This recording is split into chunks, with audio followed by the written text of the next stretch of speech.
Greetings and welcome to a Quincy Institute book talk. I will introduce the book and our esteemed panelists in due course, but first, I am Mark Episkopos, Eurasia Research Fellow at the Quincy Institute for Responsible Statecraft. To anyone who may be unfamiliar with our work, we are an organization that advances the principles of realism and restraint in Washington, D.C.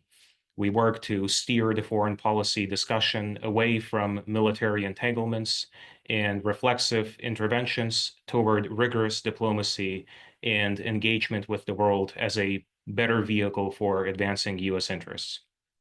And I would like to flag an upcoming book talk on April 29 between my colleague Anatole Lieven and Marlene Laurel of George Washington University on her latest book, Ideology and Meaning Making Under the Putin Regime. We very much hope you can join us for that occasion also. It's a great honor and pleasure to introduce Josef Braml, author of The World to Come, The Return of Trump and the End of the Old Order. Josef Braml has been since 2020 Secretary General of the German Group and since 2023 European Director at the Trilateral Commission. From 2006 to 2020, he worked at the German Council on Foreign Relations as a managing editor and editor of the International Policy Yearbook and as head of the Americas program.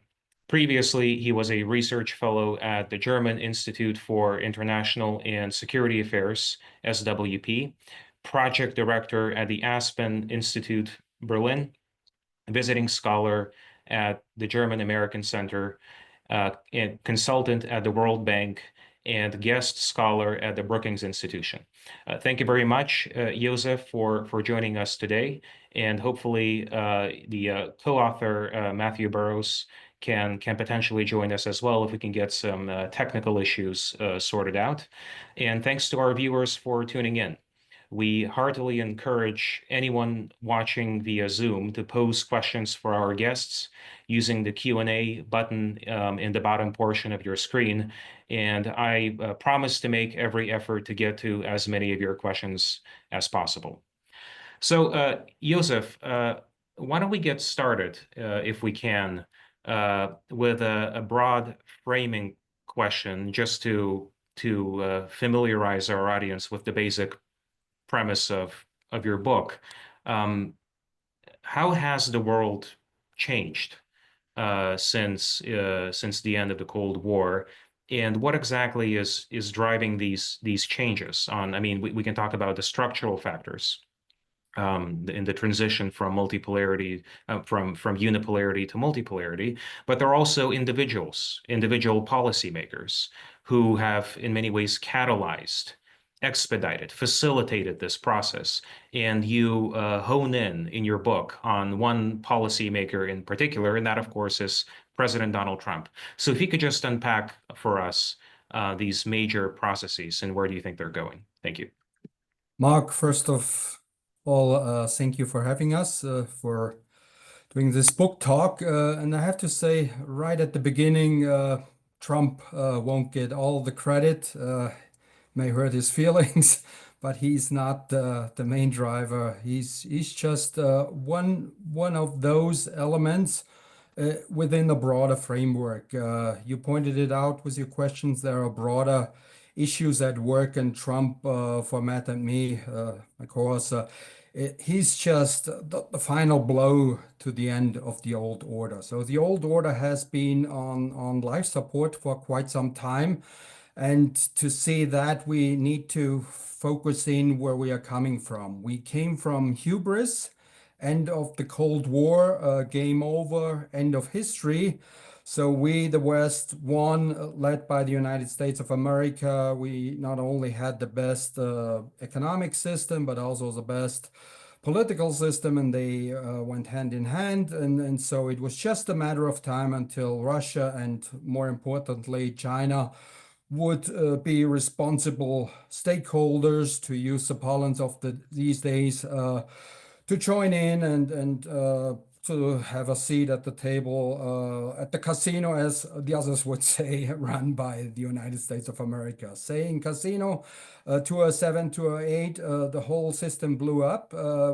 There were many factors. I'll leave it here. Generally, we cannot talk about the individual factors, and both the Russians and the Chinese figured the American system isn't necessarily better.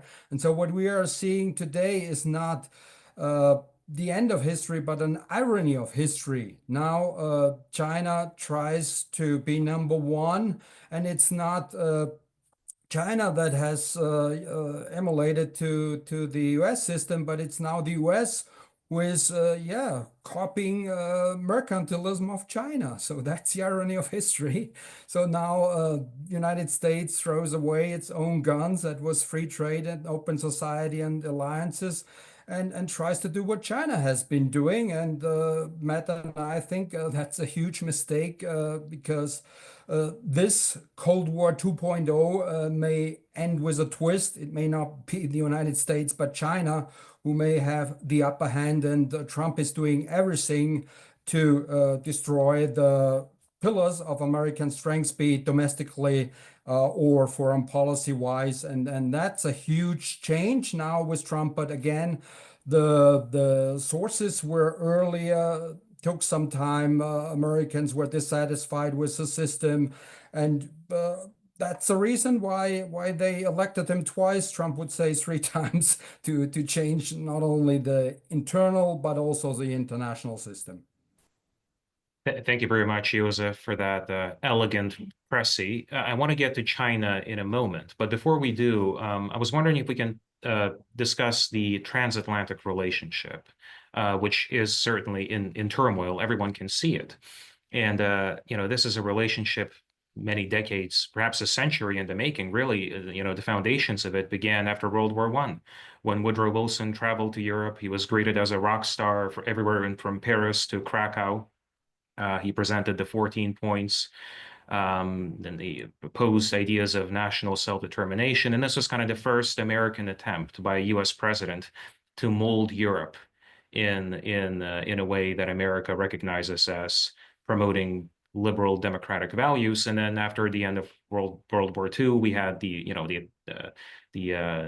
NATO, the coalescence of this free world led by the United States, with the United States in many ways acting as the underwriter, as the guarantor of Western Central European security. Many things have happened since the end of the Cold War, since this period that Charles Krauthammer called the unipolar moment. The unipolar moment is quickly receding, and Europe in many ways is bearing the brunt of that, where I think, and I'm curious if you agree, many people in the European capitals have become accustomed to, have developed a kind of fondness for the basic relationship that has been sustained for 3 decades, where we pretend to push the Europeans to spend more, to invest more in their defense, and the Europeans pretend to take us seriously, and the carousel just goes on and on. But here we see, it seems to me, a real attempt with President Trump, but also with Vice President J.D. Vance, to really shake things up in a way that has not, in a way that never existed in the US-Europe relationship. I think partly because it's not just about pushing the Europeans to spend more to take charge of their own defense. It's also about values, where many people in America, including Vice President Vance, are asking, what exactly are these values that we supposedly have to defend? And who exactly are we defending these values from? So can you unpack this crisis for us and maybe give some forecasts, which I know forecasting is an ungrateful business in our line of work, but some forecasts as to where this can go in the coming years? Well, I'm working with the best in business, Matt Burrows, who hopefully can join us, give you a better forecast. He not only did it, he built it up with US intelligence services. But starting from your observation you made in the final point, now Trump is using not only J.D. Vance, but before he used Elon Musk, who will be kicked out pretty soon, and it doesn't take a lot of foresight to see that the world is too small for two big egos on the same stage. So he has been using both of them to instrumentalize radical anti-European parties to divide Europe so America can conquer Europe. So the problem is twofold. Not many people in Europe, especially not in my country, see that America has not only taken away the protection, that Pax Americana is gone, but as I said before, America is now challenging, threatening Europe, taking over Greenland. Well, that's a threat, I would say, yeah, trying to destroy the European fabric, the European unity.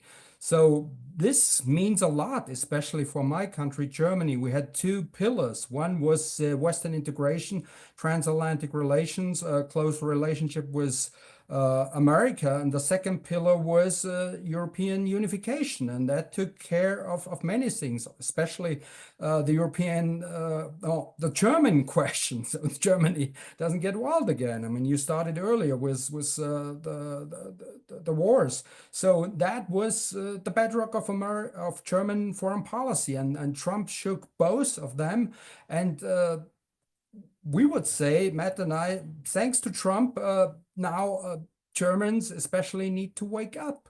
They didn't hear the wake-up call with the first administration. They thought that's just an aberration from another trend line. So history will fix it. But now he's back. I mean, people realize, and Trump is back with a lot of power, and he's showing really his true colors, and has the people around him who are loyal, and everything we held for dear and for granted is now gone. And Trump may be the trigger to change something. You said, Germans especially need to do more for their defense. They could do. We have to change our business model, that's for sure, but also the relationship. Before, we have been paying for our protection. We exported more than we imported, and what we had, we gave to America. So America could live beyond its means to live, to do business, and especially to build up the military on credit, and that has been financed not only by the Chinese but also by the Europeans. So this deal is off now because America doesn't protect Europe any longer. So why would we have to pay tribute? So that's the flip side of Trump's tariffs. He doesn't realize when you have a trade deficit, you have a debt, and as long as you have debt, you need a trade deficit. You need others who export more than they import, so they can finance your show, the American way of life. Those days are over. Look at the markets; they're freaking out. They are not fleeing in treasury bonds in dollar. They're fleeing from fixed income, from treasury bonds, and then the stock markets go down. So this is the short-term thinking of Trump, and he calls off that deal. So now Europe has a chance to turn from pawns to partner, hopefully, for after Trump position. Europe needs to let the money here in Europe build up its own defense, build up its own IT infrastructure, its own artificial intelligence. We can do that, especially when Trump is chasing away all the scientists who are not safe any longer. So I think Trump will regret that, but he will regret more not only making Europe great again, but making China great again. He's doing everything that all those countries that have been, pawns to America are now cozying up to China. And that's a big change, and I'm afraid it will take smarter brains to figure out that than the guys that are surrounding Trump right now. So there's been a lot of talk about the US, China, Russia strategic triangle and that relationship, and about the possibility of peeling Russia away from China, or at least re-triangulating the relationship in some ways so that China and Russia are not aligned against the United States or against the West. But I wonder, and I do want to get to that, but before we get to that, I wonder, you brought up European autonomy and Europe doing more for its defense. Can we perhaps begin to think in terms of not a triangle, but a square, where Europe can also play a strategically autonomous role between Russia, China, and the United States. And so here, I guess I want to ask you about how does Europe see the China issue, where clearly there is a lot of trepidation about this idea of aligning with the United States against China, because at that point, Europe will become an adversary to everyone, right? Europe will be an adversary of Russia, an adversary of China, and an adversary in some ways, unfortunately, of the United States. And that clearly is not a favorable position for the Europeans to find themselves in. So how do you see the grand strategic future of Europe in the coming years? Before we come to this positioning Europe has to figure out in a multipolar world, let me start with triangle, with the triangulation, because it's important. What Trump is trying to do, you laid it out, is to do another Nixon. But the problem is, as I said before, he doesn't have people around himself like Henry Kissinger who could pull that off. You know, Kissinger pulled it off that neither the Soviet Union nor China or they both had better relations to America than they had amongst each others, and uh, the China was afraid of the Soviet Union of that time and this and that. And now Trump thinks Russia may not be happy being a junior partner, and so on and so on. And Russia has building up leverage by joining up with China, threatening America at its doorstep.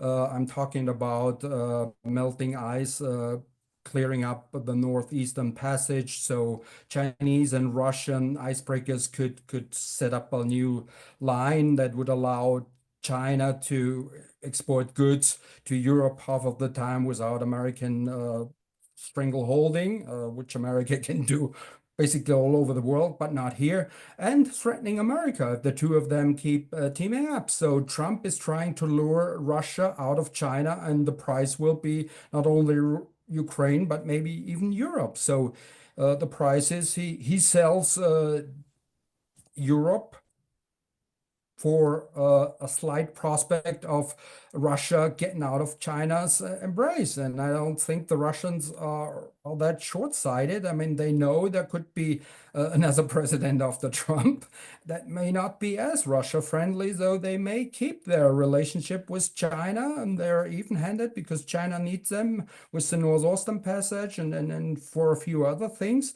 Well, I think it's the Russians don't see really themselves as junior partners, and China has invested long-term, and our long-term investments are now gone with the Ukraine war. So Russia has to export somewhere, and China will need the goods, the carbons, and much more. So I think Trump is fooling himself, trying to be another Nixon because he doesn't have the people around himself, and you don't have the structural things. So he will wake up one day, and China will be, yeah, a bigger adversary, maybe even still joining up with Russia, maybe at one day, if not in the Trump administration, Americans will wake up and figure that they cannot make the rest of the world enemies by tariffs and this and that. So I wouldn't go that far and say you know, this and that is forever.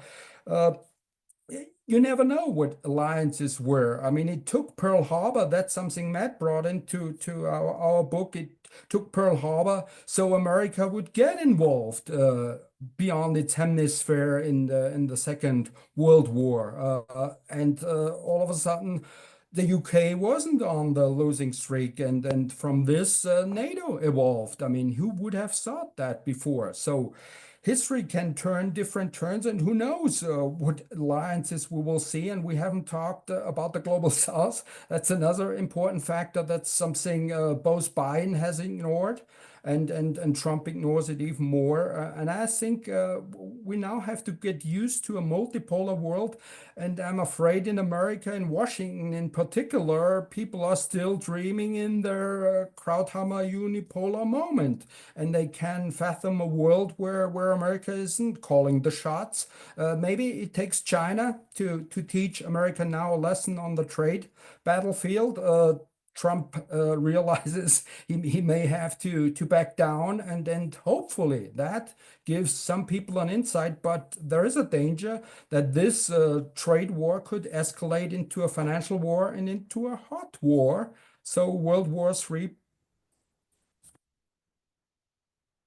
It's almost become a kind of a reflexive phrase in DC and even parts of Europe that we need a new security of a new architecture of European security, sorry. And yet no one really, it seems to me, or at least very few people, have thought very deeply about how this would look. And of course, the Ukraine crisis is kind of the epicenter of all of this. And I wonder if you have a sense of where the Europeans would like to see the conflict go. Because of course, we talk about the stakeholders in the war, Russia, Ukraine, the United States, but Europe is a major stakeholder. This is a war happening on the European continent. In fact, the most destructive war on the European continent since 1945, and in many ways, the most destabilizing. So uh, there's a lot of talk about getting Europe to spend more, as you say, to invest more in its defense. And I think on the face of it, these are all noble and worthwhile aims. But deterrence without a framework for some kind of hard-nosed pragmatic engagement can lead, as we all know from International Affairs 101, can lead to security spirals. And there is a threat where if the Europeans arm themselves to the teeth against Russia, and you now have this huge Russia NATO border, Finland now part of NATO, and the Baltic Sea, there's a huge potential for some kind of calamity there. Is there a format for productively engaging Russia in a way that guarantees European deterrence and European defense, but also doesn't lead to this kind of escalatory spiral that I think no one wants? I think to engage with Russia, you can only do so from a position of strength. Putin doesn't like weakness, like Trump doesn't like weakness, or he will exploit it. He has felt weakened, so he has been beefing up, so he has been hurt. That's his position. And you can even go back to his childhood and you know where the guy is coming from. So yeah, you can do diplomacy, but diplomacy without power, hot power is hot air, to quote a German diplomat. Who said that? I never thought he would say that. So, to come back, I hear your skepticism in your framing, and I have been more skeptical before. I have been warning for quite some time for a few books now. I wrote one after when everybody thought of the January 6th, okay, now America looked into the abyss and Trump is now really history and gone forever. And I wrote a book at that time called The Transatlantic Illusion. Three major points. One, Russia will be dangerous when you try to enlarge NATO in its inner core, meaning Ukraine, Georgia. You will have a pushback sooner than later. When I published it, 2 weeks later, Russia hit, though that was the first illusion in German minds because many thought Russia wouldn't do that, they would hurt themselves, so therefore this is all safe. So this is a point Germans have woken up to. So integration doesn't necessarily mean you're safe from war, though they misunderstood Kant. It makes war less likely, but there's no guarantee, as we learned. Though that was the first wake up thing. Which led the chancellor to wake up somehow. The second was, I said, Trump can come back, and when he comes back, I mean, this could be really dramatic. And though the third point was, even if he doesn't come back, America has more important business in China, so they cannot handle two fronts at the same time, and especially not when China and Russia team up. Though they will have to mend fences with Russia at some point. I quoted the famous word of realist. He's a bastard, but he's our bastard. So it was in the cards that maybe even Kamala Harris would try to have better relations with Russia because China is the main challenge, and so. Having said that, we have to do something for our own security, and we need deterrence. We not only need conventional deterrence, but nuclear deterrence. And we have a French president, still French president, who offered in a important speech, I think, at the Call de Guerre, that the force de frappe, the nuclear weapon of France, could be used for European deterrence because as I said, we cannot trust America any longer for nuclear deterrence. Even Biden was not really firm. He was wobbly. You know, he he he was mumbling about sole purpose both in the campaign and as vice president of Obama. So I said, it doesn't need Trump to worry about America. Maybe it has been. Uh, uh, I mean, who knows? America could change. So I said, let's talk about that offer of France and do something bigger, do the future combat air system. This would have also been about drones, about a new fighter jet. So let's not go for the big F-35 solution. The F-18 would have done it just to stay involved with American nuclear deterrence. So have a second leg and build something up European. There is, of course, a danger that France may tip away also to the right wing, but still France is next door neighbor, and deterrence geography is everything. If an Atlantic Ocean is between, deterrence isn't that safe. So I said, let's put that on and let's keep the money here. Let's not give America the money, though they can buy from our money their weapons and ask for more tribute to order some more from Lockheed Martin. So let's keep the money here. And now Trump, the trigger, I think he forces us to do that. So keep the money in Europe, have a banking union, have many structures that will help us also strengthen the euro.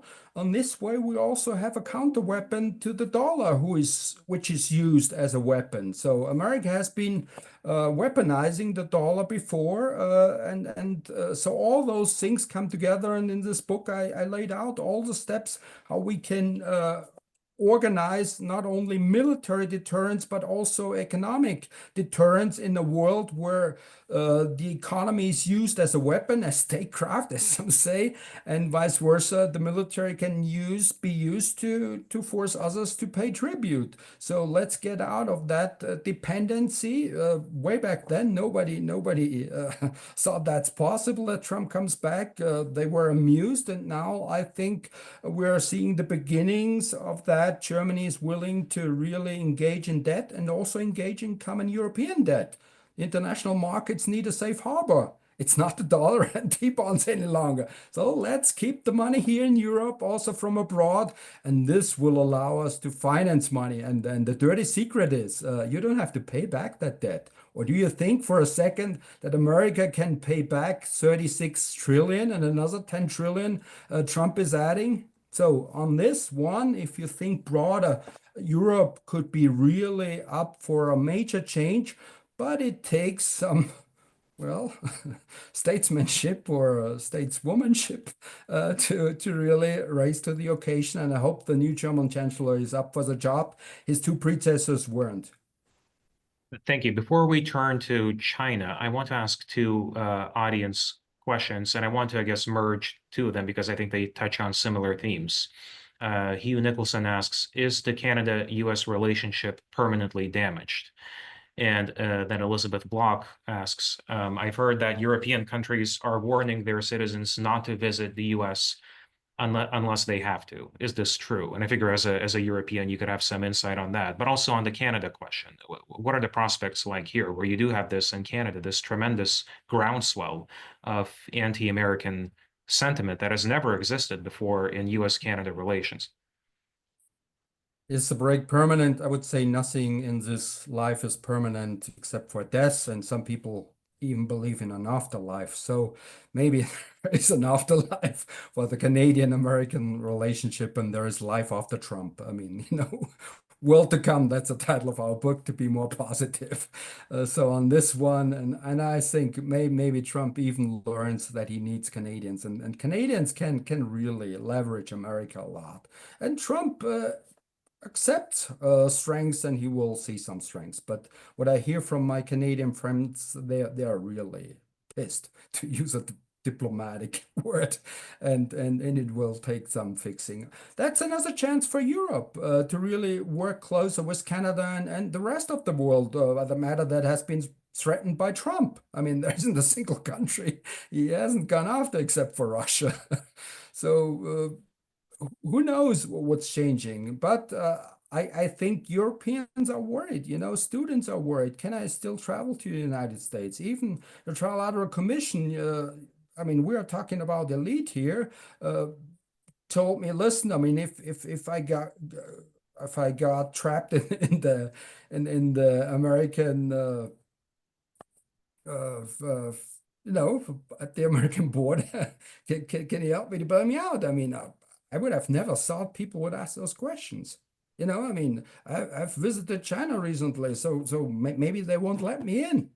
I mean, and those questions are real. I mean, people wonder what could happen to them. Maybe they are sent back or deported to another country in a jail.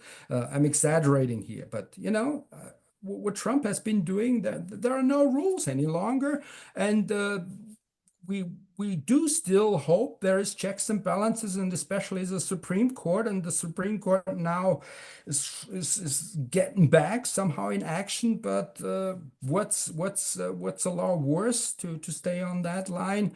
If there is a war, inter arma silent legis, that what Rehnquist even said, quoting Cicero. What if there is a war with China? Then you can completely forget about checks and balances. I mean, Congress is taking a deep nap.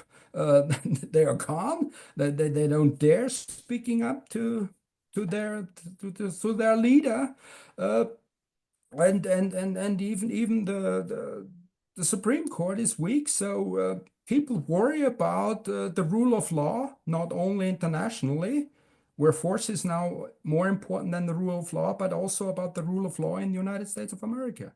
But that's something only the Americans can fix. Well, I promised that we would get to China, and I have every intention of making good on that promise. But Eddie Canfor-Dumas does have, I think, a good question about the Russian threat. He asks, is the Russian threat overplayed? Russia is not the Soviet Union. Its economy is the size of Italy's. Its military performance in Ukraine has been woeful. So are the European NATO members already strong enough to deter Russian aggression, assuming that Russia has any designs on European territory outside its traditional sphere of influence? First glance, Germany and France alone spent more on military than Russia, but we spend it differently. I mean, we're not really into fighting. We fought different battles, pushed papers back and forth. Not the French. I mean, they have experience, but we were completely dependent, have been completely dependent on the United States for critical military infrastructure. And if you now take away the United States from that equation, Russia is a threat. They have been fighting. They have taken care of their problems, their cronyism and whatever you had in the military. I mean, you saw it. They weren't that powerful, but they're getting there. And their economy is a war economy. So this is something we should think about. Is what's Putin's end game?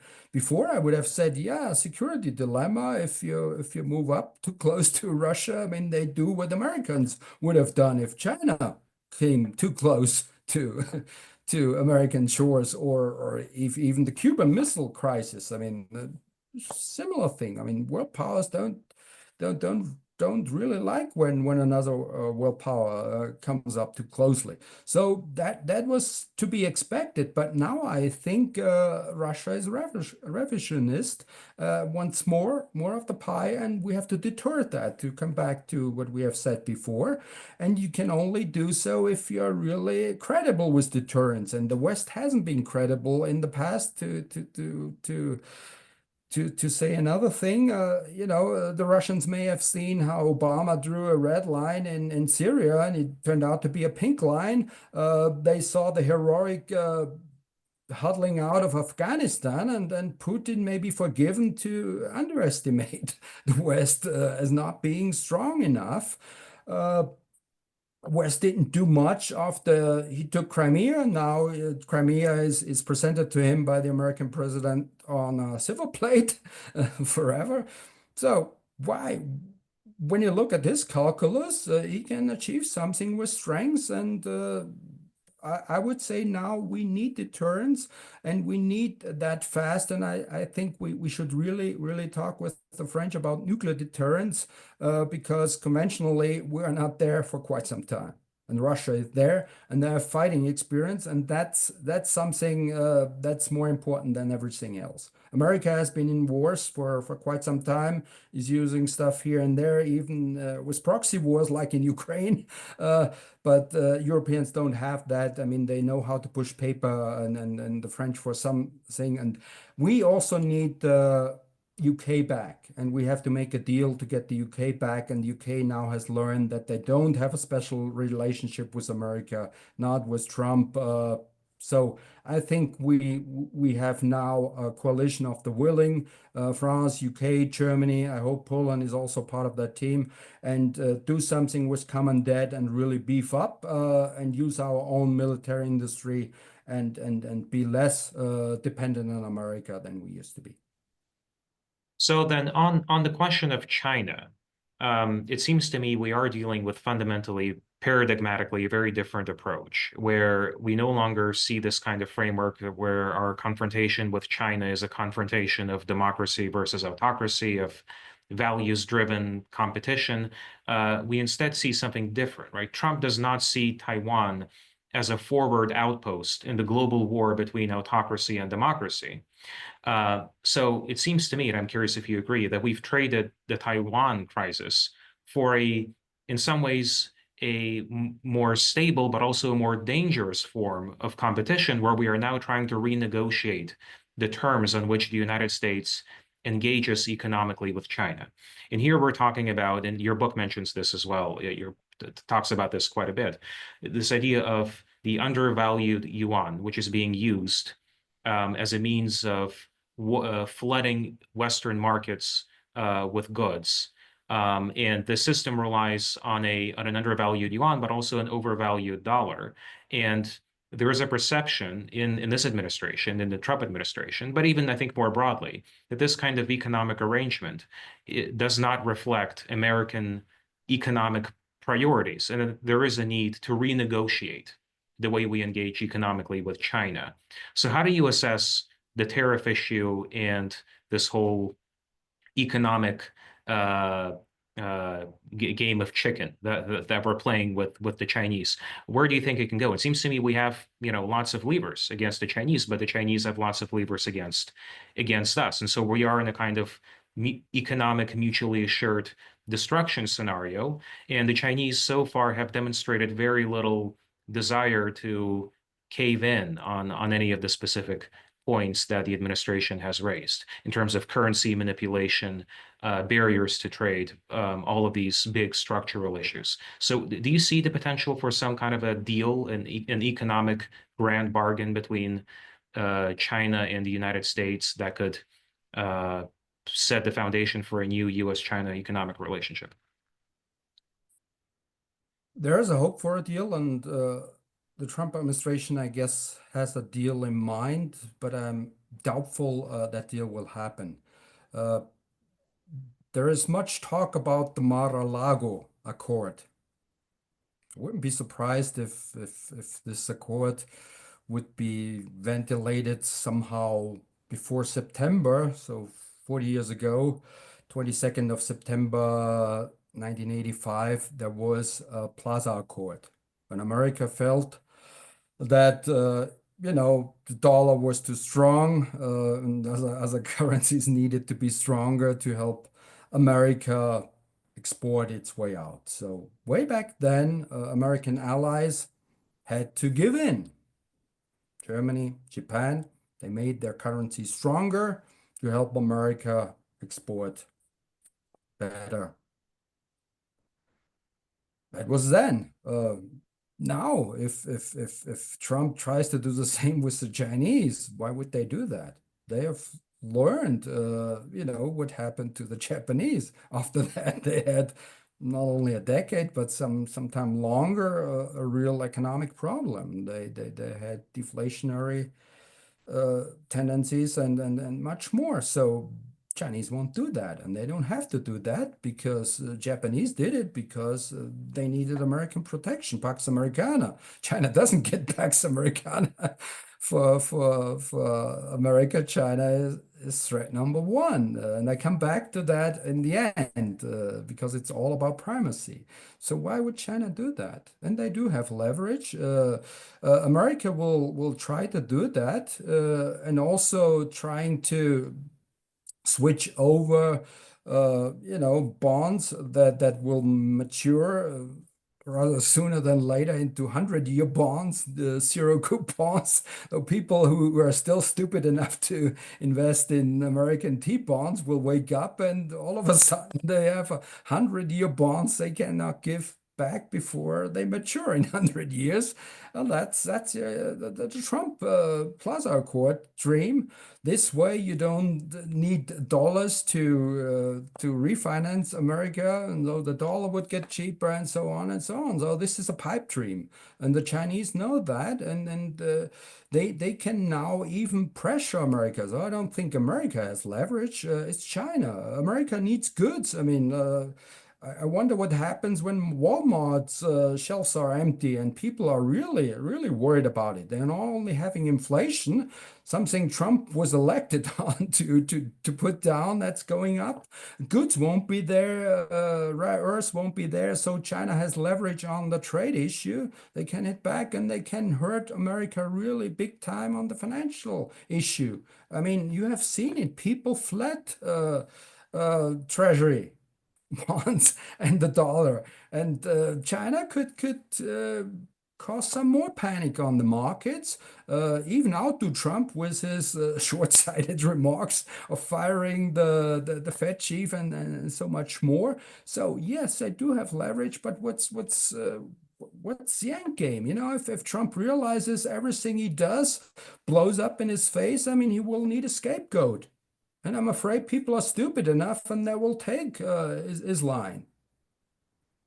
It's So is, China then. China is exploiting that. That brings us back to the war scenario. So let me quickly go back to something you said earlier. Here, Matt and I agree with your first analysis that we were really, really going down a rabbit hole with this democracy talk, which was nonsense.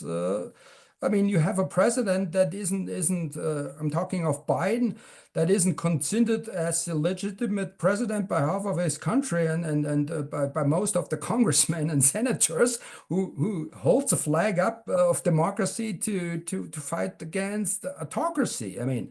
I would have told him, well, listen, fix your own problem, try to save your own democracy, and then you're more credible to doing that. So, nobody took that seriously, but that was dangerous because it really challenged the raison d'etre of the Communist Chinese Party, and he had people around himself who really made Taiwan, and here I slightly disagree, made an issue out of it. He said 4 times he would defend Taiwan. And that was giving up, decades of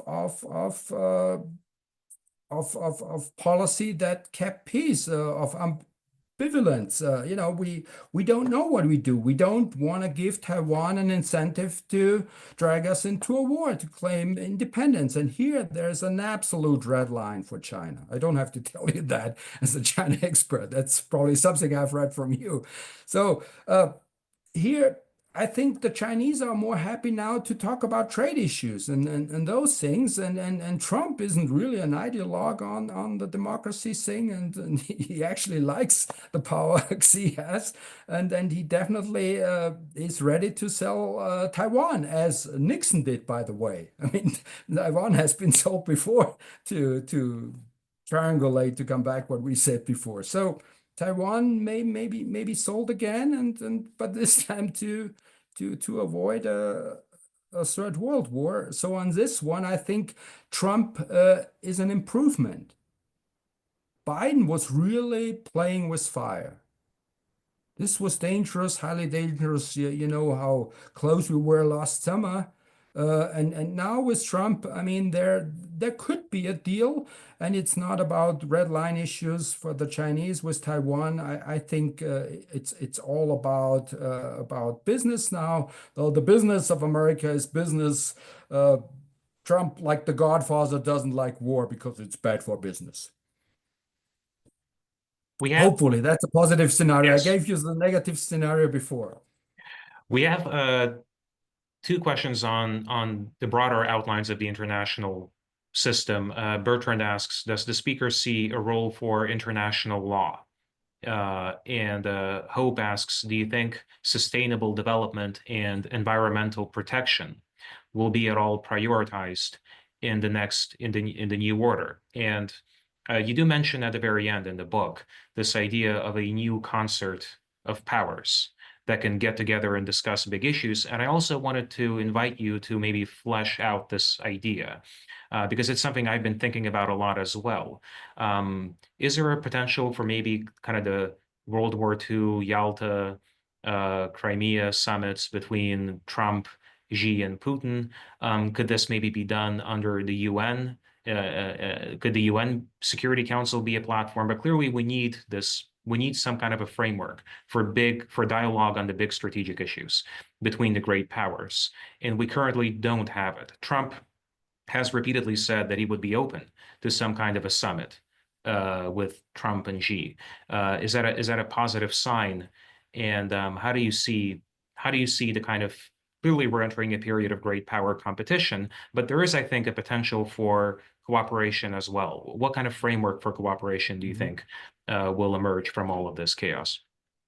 Before I come to that, the major point, let me touch other important points. Rule of law, internationally, you started with, and the environment, which is, I think, as important because the survival of the planet is at stake, even if we do a Cold War 2.0, not to speak of a hot war. We lose more time. We have that in, and we have that even as a driver. If more of Los Angeles burns and maybe New York is underwater, maybe more people wake up to the reality that climate change is real. Maybe that's a nudge for some people. We can only cooperate. Definitely no Cold War 2.0, where you try to block out all the improvements the Chinese have. I mean, we are dependent on the Chinese, Europeans more than Americans, and Trump. Ignored that, but his successor may not, especially not if some dire scenarios come home. I mean, what else do you have to see? I mean, in the West, there are wildfires, you have floods, and so it's real. And I think that's another reason why we need more cooperation than confrontation. And unfortunately, rule of law. Uh, I keep telling my European friends, my German friends, imagine a world where the law of the chicken doesn't apply to the wild animals, not to the Russian bear, not to the Chinese dragon, and not to the American eagle. So this is hard-nosed realism. Power matters. It's not the rule of law, but might will make it right. So now you live in this world. You have to have a balance of power, though that's realism. So you may like that. And I would say this is something not after Yalta, but earlier. After Yalta, this was a bipolarity that doesn't fit.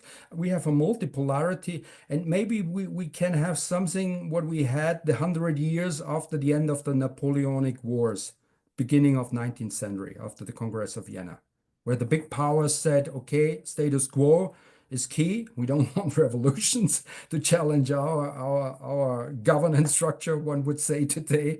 And so let's keep the status quo. And it really held together until World War One, and when Bismarck took off, the whole thing raveled because in Germany a few went wild, and others were crazy for wars too. So when all the things unravel, so balance of power is not easy. It's complicated, but that's what we are getting into it. So I think we need a world where Russia has its legitimate interests, where China has its legitimate interests, and America has to accept to that, get out of the dream world of the unipolar moment and boss others around. I mean, this is something Americans really have to get used to, and I'm not sure whether this whole talk about primacy really lends to itself. The historic norm, as uh,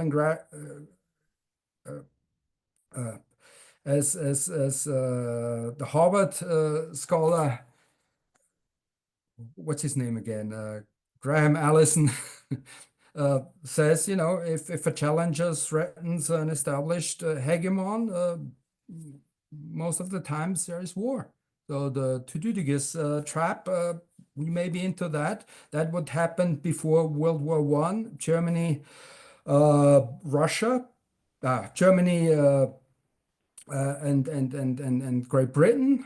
Great Britain was the hegemon, threatened by Germany and somewhat by the US, and it ended up in war, and replace these two with Russia and China, and you have a similar situation. So yeah, let's beat the historic pattern. Let's learn from this history, not to get into the same to do the guest trap again.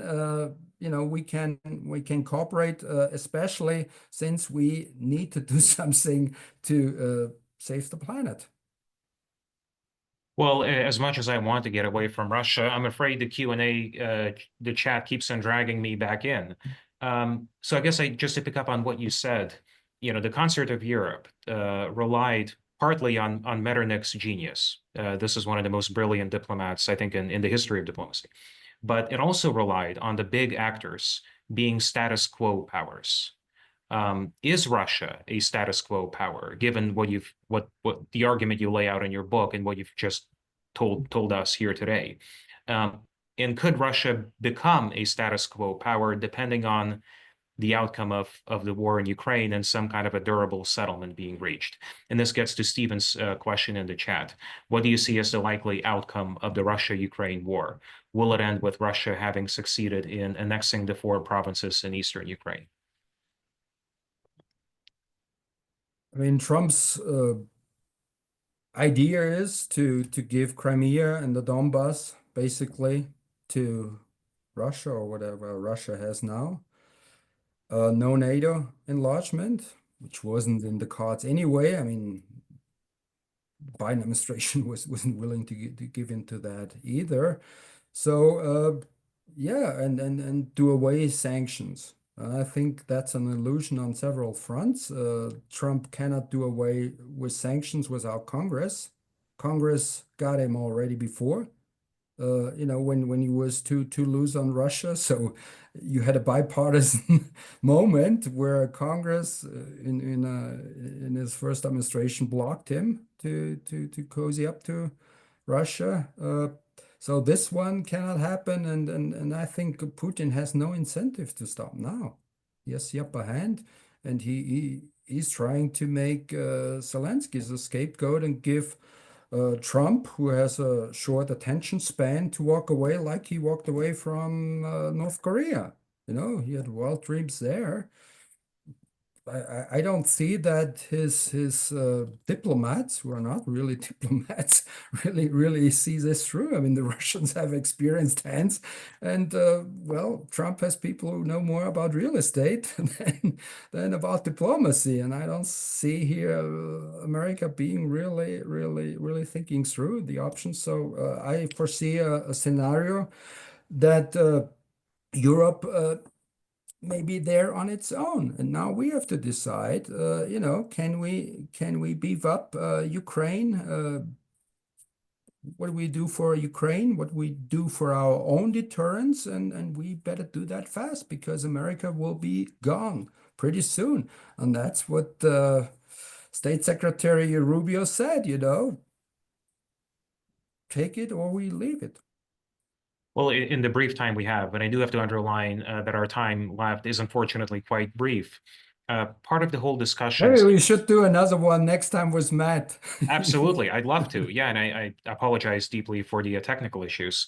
How do you see the whole issue of NATO expansion and the EU expansion? And sort of, I know it's a large question, but perhaps a lightning answer. A lot of the the tensions that have built up in Europe have come as a result of Russian threat perceptions. Is there a room in this new accord and in this new world order for NATO to reform itself as an inherently defensive alliance with fixed borders? So committing to no more eastward expansion. Moldova, Georgia, Azerbaijan, Armenia, the whole post-Soviet sphere would be off limits. Do you think that would be wise? What are the costs and benefits? Do you think it would be a sound idea? And I do apologize, but you have to keep this very brief, I unfortunately. will, I will, for this, I use Groucho Marx about NATO membership. Do you really want to be a member that wants people like you as members? So it's an interesting assumption. You still think NATO is still there. If America is gone from NATO, I think NATO is something else. So it's no logical problem when you say, yeah, let's give it to Putin. Ukraine is not going into NATO. Let's not get into whether Russia has a legitimate interest not to have Ukraine and Georgia thinking to get into Ukraine. Let's keep that out. Now we are there. So why would they want to be in Ukraine in NATO that's not guaranteed by America? So let's get into Europe that has to live in a world without Pax Americana, without American protection. And we can need the Ukrainians because they have what we don't have, fighting experience. Remember what we talked before? They have an industry. The Poles have a weapons industry, and I think here there's no red line for Putin. But that's going to be expensive, and for this we'll need common debt, and we will have to do it as common European debt. Otherwise, we'll have a guns or butter issue if we save social. Funds or social expenses and spend it for guns or Ukraine, then we have the AfD in Germany and other anti-European parties blowing everything apart. Therefore, we need common European debt to make the United States of Europe to have a Hamiltonian moment. Our chancellor, then finance minister, talked about, but he didn't put the money where his mouth was. Josef Braml, author of, along with Matthew Burrows, author of World to Come, The Return of Trump and the End of the Old Order. Thank you very much for a stimulating and in many ways unsettling discussion. But many things around these topics are unsettling, and that is as it should be. We are entering a period of deep uncertainty and certainly global volatility. So thank you very much indeed. Thank you, Mark. Thank you all who joined our debate.